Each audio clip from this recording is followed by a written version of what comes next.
దేవాలయానికి వెళ్ళినప్పుడు దేవుడు కనపట్టలేదు నాన్న అని మనం ఏడిస్తే ఆ తండ్రి వారి భుజాల మీద మనల్ని కూర్చోబెట్టి దేవుణ్ణి చూపిస్తాడు. అప్పుడు మనకి తెలుస్తావు మనం కూర్చున్నదే భగవంతుడి భుజాల మీద అని.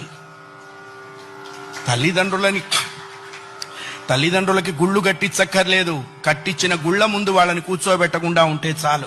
అది నేర్చుకోవాలి. మనం బ్రతికుండగా వాళ్ళ అనాథాశ్రమాల్లో ఉండటం ఏంటండి? ఇంకంతకంటే పాపం ఏదైనా ఉందా? కాశీలో యజ్ఞం చేస్తే వస్తుందా? రామేశ్వరంలో అన్నదానం చేస్తే వస్తుందా? జన్మనిచ్చిన తల్లిదండ్రులు ప్రధానము. వాళ్ళని నువ్వే సేవించాలి.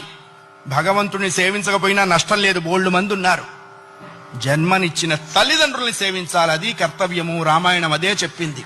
అయ్యా, ఆ అభిప్రాయం లేనివాడు పశువు అనకూడదన్నారండి. పశువులు పోటీకి వచ్చినాయి, మమ్మల్ని ఆ వాడితో పోలుస్తావా అని. అంతకంటే నీచుడు.